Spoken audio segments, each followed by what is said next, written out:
You're listening to Engage on Central Florida Public Media. I'm Sharon Stone. The Mount Everest climbing season has been delayed by a few weeks this year as giant blocks of ice called seracs clog the primary path to the world's highest peak.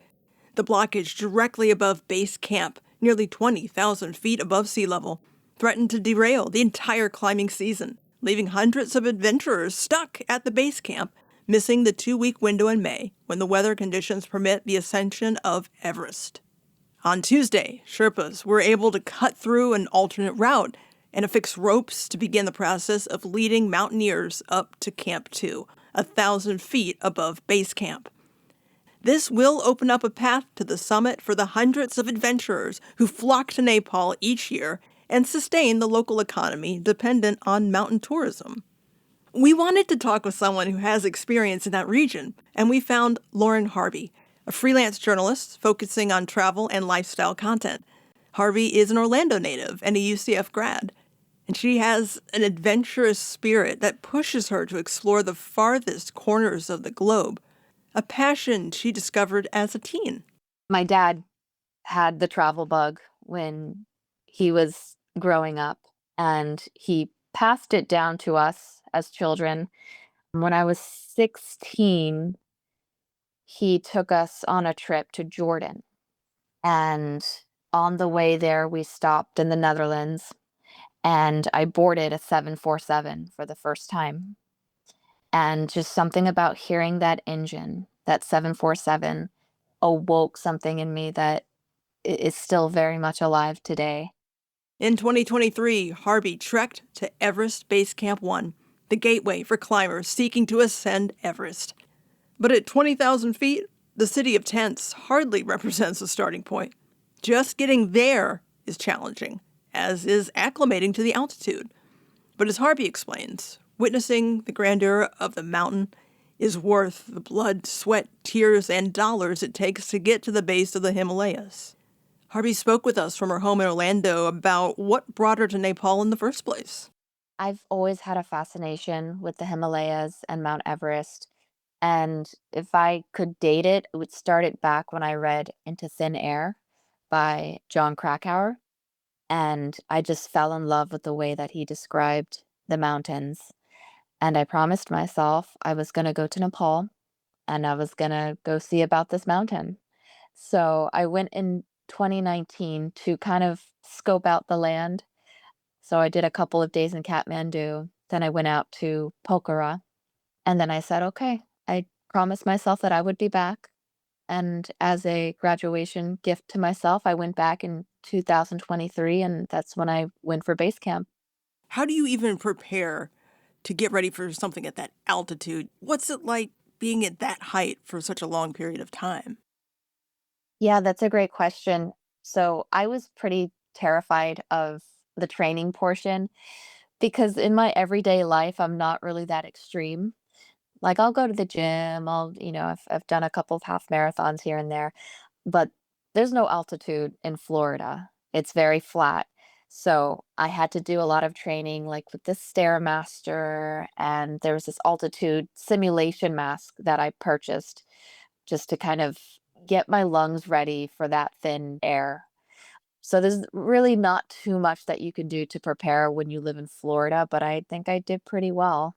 Is there a way to describe to someone who's never been outside of Florida just the difference in the feeling? Like, what does an altitude mask even feel like? Can you put that into words?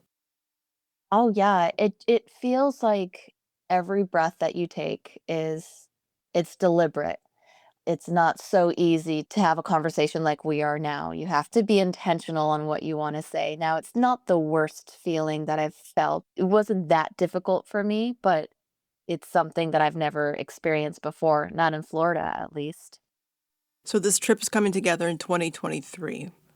How long does it take after you've done this training to get to the camp? What's it like getting higher in altitude and seeing the mountain getting just closer and closer? It took about 3 weeks, and you stop at these little towns all the way through, and you get to experience how the locals live their everyday lives, and you realize very quickly that they're dependent on tourism over there. So I came in knowing that there were gonna be a lot of delays because the flight out from Kathmandu to Lukla, and Lukla is the airport where you start off, and that's where you start your journey. That's all dependent on the weather, and the weather changes quite frequently because of all the elements around you. So even just starting off, we were delayed about 3, 4 days. So it was a lot of waiting in the beginning, but once you get to Lukla, that's when you start the journey, and it was fascinating. It was nothing like I've ever done before in my life, and you start to get into a repetition.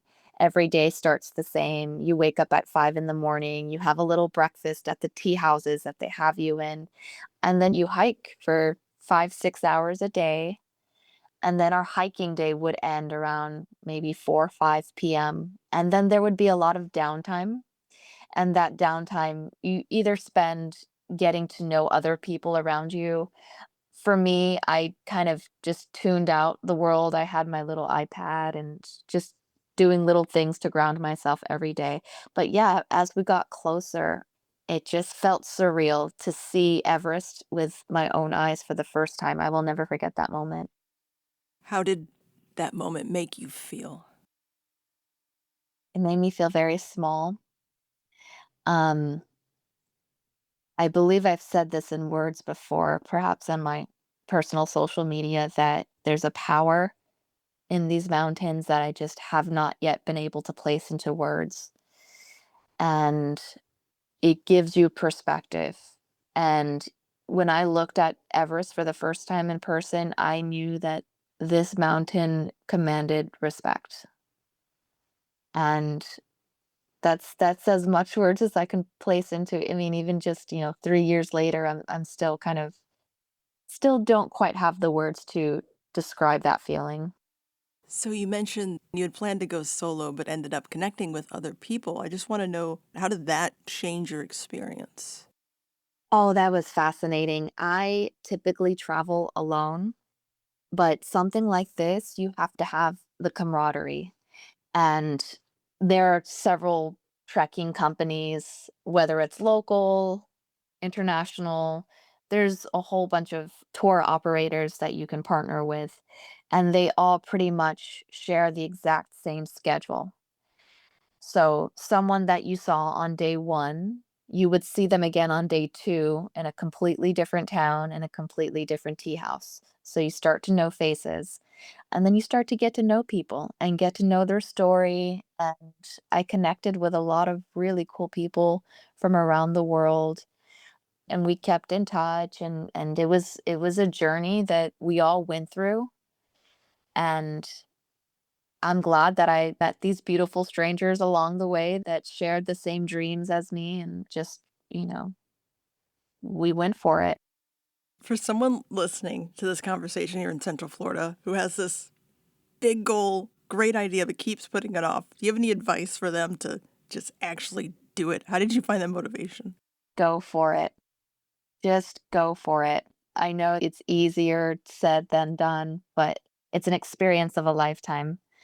And this is coming from someone who I'm lucky enough to say that I've kind of circled the globe a time or two. And still, I have never experienced something like this before.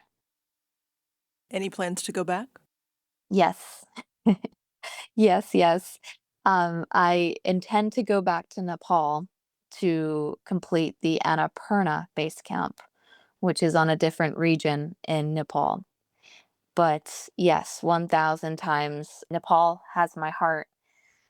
Landing in Kathmandu is a lot. Kathmandu is very much a city. It's noisy, there's traffic, it's high stimulation, but something about that just I knew that I was gonna go back, and I intend to, 1000%. Lauren Harvey is an Orlando based freelance journalist focusing on travel and lifestyle.